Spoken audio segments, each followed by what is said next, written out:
We've got the dragons. We've got a couple of dragons over here. There's Deborah. Hello, Deborah. And Kelly. Hello again. Look at this. Do you watch Dragon's Den? It's a great show. I love it. I love it. It's nice to know that even though they're multimillionaires, they don't mind a free ticket for something. I like that. It's better. That's how you stay rich. We've got Danny as well. Where's Danny Kerr? There he is. Danny Kerr from the England rugby team. Lovely stuff. They said to me, oh, we put some celebrities at the front, you know, for you to take the mickey out of. I said, oh, lovely, who's there? He said, Danny Kerr from the England rugby team. I went, yeah, I'll pick on him. Yeah, great. And we've got Heidi. Where's Heidi as well? We've got Heidi over there. Hello, Heidi. Heidi, you'll remember from the Sugar Babes, of course. You were always my favourite Sugar Babe, which is saying something, because there was about 240, if I recall. At one point, they were Britain's third biggest employer, after Tesco and the NHS. Applause to our celebrities for joining in.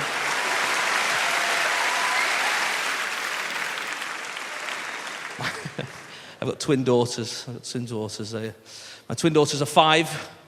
I was in Scunthorpe one night. I'm not showing off. I get to some nice places. And I confused a woman with it. I was on stage. I said, has anyone else got twins? A woman went, yeah, I have. I said, lovely, how old are they? She went, 5 and 6. I was like, what's wrong with you? How have you done that? There's a weird moment with twins. When they get to about 2, you just start to hate people with one kid. You see them in the park, you're like, oh, you're right there with your spare hand, yeah?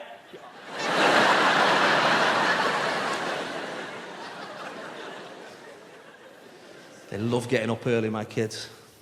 My God. 5:45 every morning, no matter how much stuff I put in front of their door.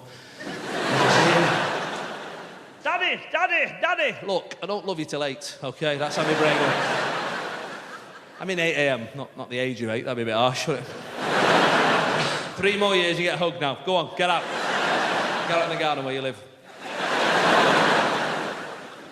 It's hard. Don't get me wrong, there's some beautiful, beautiful moments with children. There's some great moments. This happened recently, right? There's a moment with your children where you look at them, and it seems obvious, right? It seems obvious, but there's a moment you look at them, and they do something so like you, that you realise for the first time, this little human is just a mini version of you. You've created a mini version of you, and it's magical, and it sounds obvious, but when it happens, it's brilliant. I was in the park with my daughter. She's 5 years old, and we're in the toddler park near the house. And it's got one of those toddler swings where, you know, the ones where you put your legs through, the kids put the legs through, not the normal swing that anyone can go on. And we're stood next to the swing, and there's a girl trying to get on the swing. She's about 14. She shouldn't even be in the toddler park. She's quite a big girl, right? Just, you know, like a big girl, right? She's fat, right? I don't want to say that, but she's fat. Anyway, she was trying to get in the toddler swing. And it was a bit annoying, but, you know, we're British, and we queued and waited. And I said to my daughter, I said, sweetheart, do you want me to ask this girl to get off the swing? She's showing off to her friends in the corner, this girl. And my daughter assessed the situation. She saw the big girl trying to get in the tiny swing. And she said, no, Daddy, I'd like to see what happens.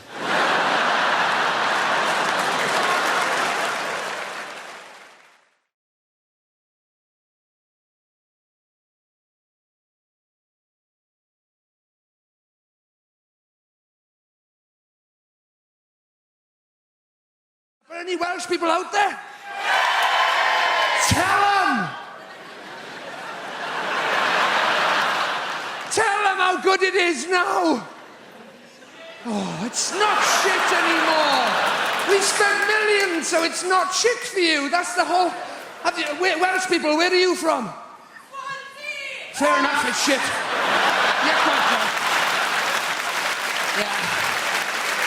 I'm trying to explain that the place has improved and you lob Swansea and just lucky Swansea's still a desperate dump, isn't it? Let's face it. Devoid of any hope whatsoever, Swansea. Have you been? There's a sign on the way in that says, kill our children, not your speed, isn't there?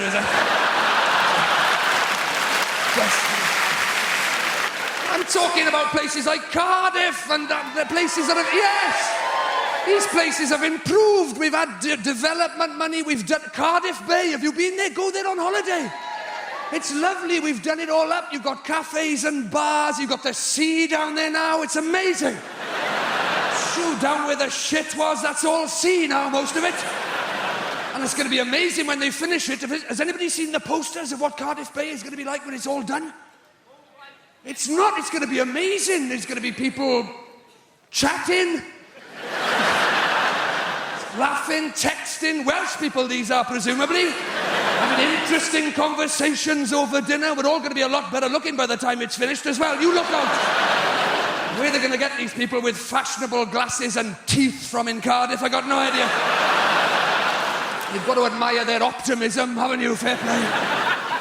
Talking of optimism, you've got Cardiff Bay. I was there not long ago. Some of these restaurants, some of them have got tables outside. Al fresco dining in Cardiff. They're having a laugh on me. I tried to have a Twix at a bus stop in Wales a few years ago. It was too wet to eat, to be honest with you. Everybody's pretending it's Madrid. Come on, we'll sit outside. Your soup bowl's filling up faster than you can eat it, for Christ's sake. Stop raining! You never get past your starters after 7 hours of soup and rainwater. You give up. So your gin and tonic's overflowing, the little umbrella's blown inside out. Turn it back into the wind! Turn it back into the wind! There's waiters with frosted eyebrows fighting their way to the table. Spaghetti carbonara! Spaghetti carbonara! Sure, I'll get another one! I'll get another one!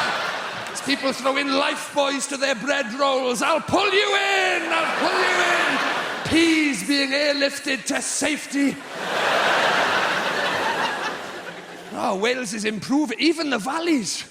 Go to the valleys on holiday. Even the valleys. They are. Shut your face. They're getting better. They're getting better, the Welsh. I did a gig in Pontypridd. Yeah, in the Welsh valleys. Were you there at the gig I did when there was a piece of sun-dried tomato on the stage? Not bullshit. In a real piece of sun-dried tomato. We couldn't even do the gig. Everybody was just staring at it. I couldn't get them back. I couldn't get their attention. That's not local to your area, is it? The sun-dried tomato.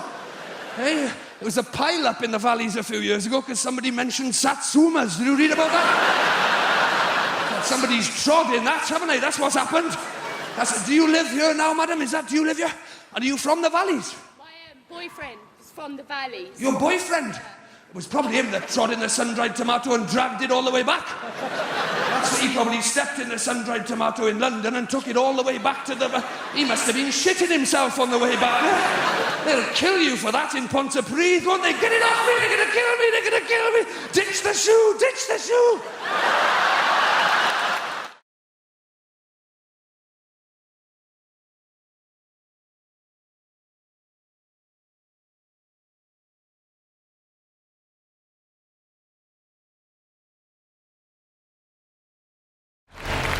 We're here to talk about relationships. Let's crack straight on with the first slide. Don't laugh at that. That's not meant to be funny, please. Let's not have another Folkestone on our hands, please. Making divorce work. Now, given that it is a rocky ride, an emotional roller coaster, I start off with a joke, ladies and gentlemen, just to loosen us up. Here it is. If you're going to get divorced, you have to be like the man in the toll booth. Why is that, Keith?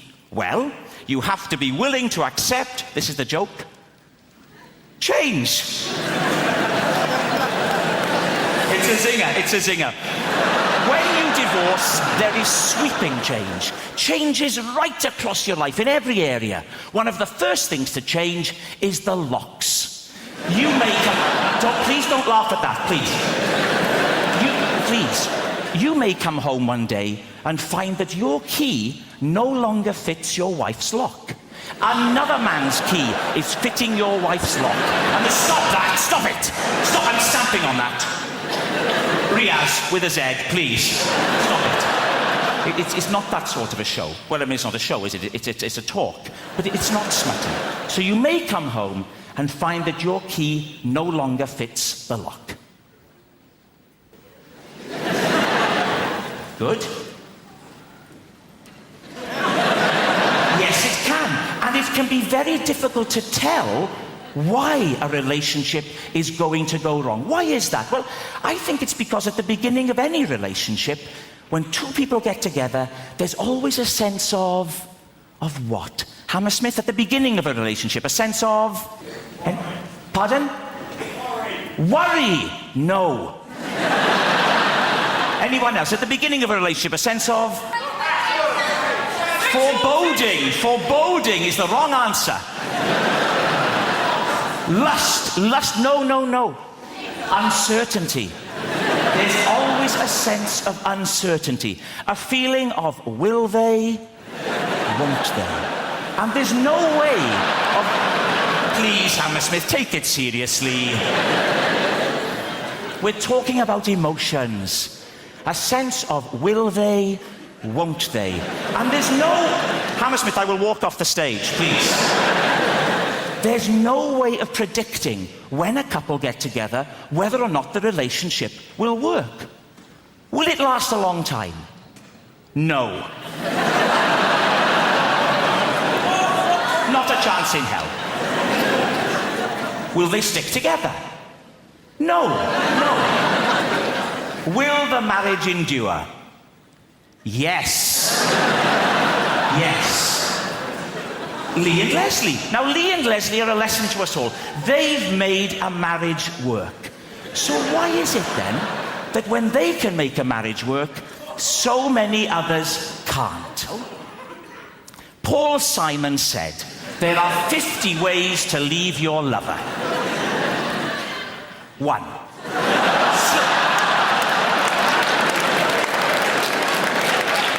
Hammersmith, time out. Please, start to take it seriously. 1. Slip out the back, Jack.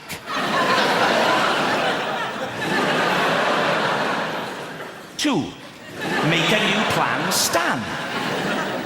And 48 others.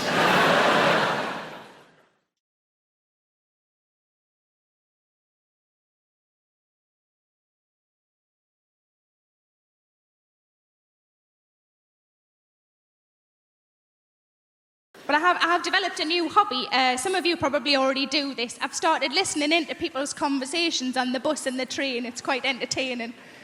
And I was listening not long ago to 2 old ladies, and they were talking about what they would do if they were men for a day. And I thought, this is going to be brilliant, because pensioners are, by definition, bonkers. But I went out to lunch with a couple of my friends, and I thought, well, I'll ask them the same question. So my first friend, I said, what would you do if you were a man for a day? And without even thinking, she just went, I'd have a wank.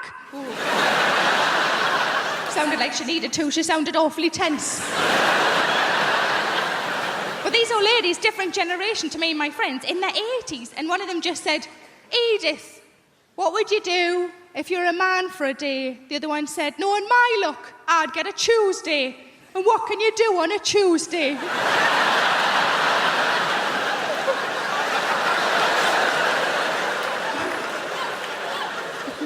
My second friend, I said, what would you do if you're a man for a day? She just said, I just do everything. And I thought she meant like in a sexual way. And I said, is that what you mean? Like you just do everything? And I said, is that what you mean? She went, no, just all the little jobs round the house. But I've been trying to go on a diet. I'm not really very successful. But I find that whenever I go shopping and I can't get into things, you know, when you try clothes on and you're the size you weren't expecting to be, I just come home and I put on a song, and the song is Big Girls Don't Cry. You know the song? There's a couple of versions of it. Big girls don't cry. Such a load of rubbish, that, isn't it? Big girls don't cry. Yeah, they do. Cry because they're fat, cry because they can't get a boyfriend, and they cry because there's no trifle left. But I was on holiday in Spain last year, and I'm bragging, I know, and outside the hotel was a lovely pool, and I wanted to go in the pool, of course I did, but I'm not overly confident with my figure in a swimming costume, and I was watching the women who were walking in the pool, and these were like tiny, you know, these wafer-thin, tiny women. And I thought, I'm not going to walk in with one of them. If I walk in with one of them, people are going to think I've bloody eaten one. And I wouldn't anyway, because there's no meat on them. So what I decided to do instead is just to walk in with the children, because kids are all really fat these days. If I walk in the same time as a 9-year-old boy who's got bigger tits than me, nobody's looking at me anymore. But like I say, I don't have kids, and most of my friends don't have kids, but I think if you ask any woman who doesn't have kids what would worry them about having kids would always be childbirth. It's quite a reasonable thing to worry about childbirth. From what I understand, it changes you downstairs, doesn't it? It changes you downstairs. I quite like my downstairs the way it is, thanks very much. Certainly don't want a bloody extension. But it's bound to change though, isn't it? Because you're forcing a person out. That's what you're doing. You're forcing a person out. I've never forced a person out. I forced a couple in.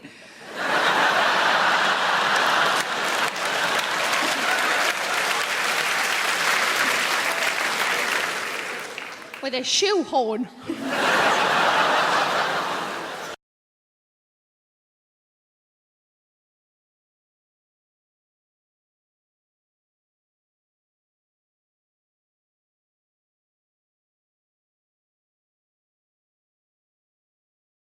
So I came to Britain in the early 80s. We were refugees long before it became fashionable.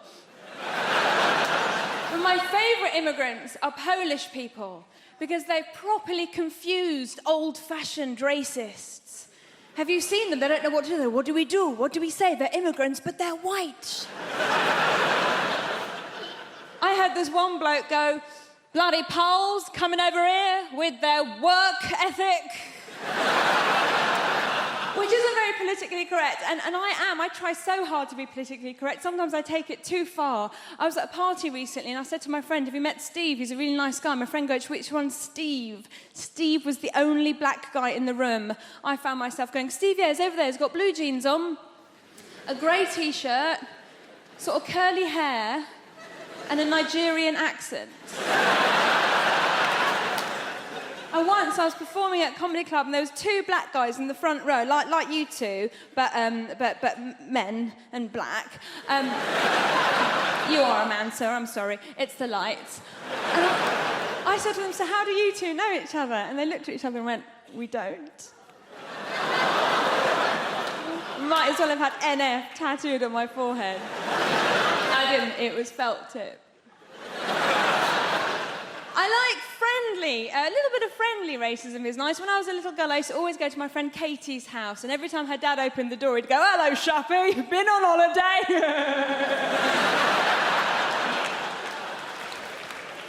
So, I have a little boy, I have a baby boy, I'm a mum, and I'm looking at you, some of you are so young, I could be your mummy if I lived somewhere rural.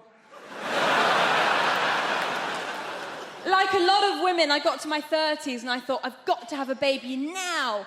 Why, my mum's still young enough to look after it for me. And I went to all the antenatal classes, and this woman came up to me, one of the other mums goes, "Oh, how are you planning on losing your baby weight?" And I was like, "Well, I was just thinking of having the child." And she was like, "Oh, I'm going to be a yummy mummy. I'm going to lose all my..." Yummy mummy, that's just like a middle-class way of saying MILF.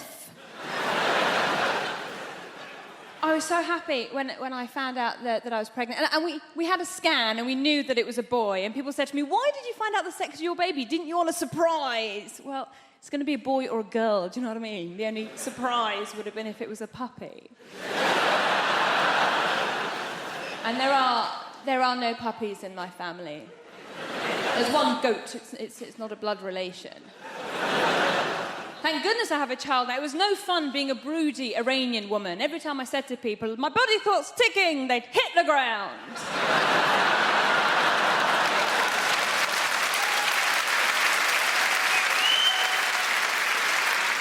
So with all that going on, when I did find out I was pregnant, I was so delighted. I thought, I am going to fill this child's life up with love and hope and understanding. My husband's reaction was slightly different. He walked around going, "Woohoo! My soldiers worked! Easy! It's not his. Oh, the fuss he made when he found out I was cheating on him. Only child. Can't share. My husband's English, he's from Nottingham, and a lot of people ask me if my husband's Iranian. And I go, well, he's not, he's English, but he's planning to convert. His family are absolutely lovely, and when they first met me, they kept going, "Oh, Shappy's so exotic, she's so exotic," which means foreign, but not in a way that we hate.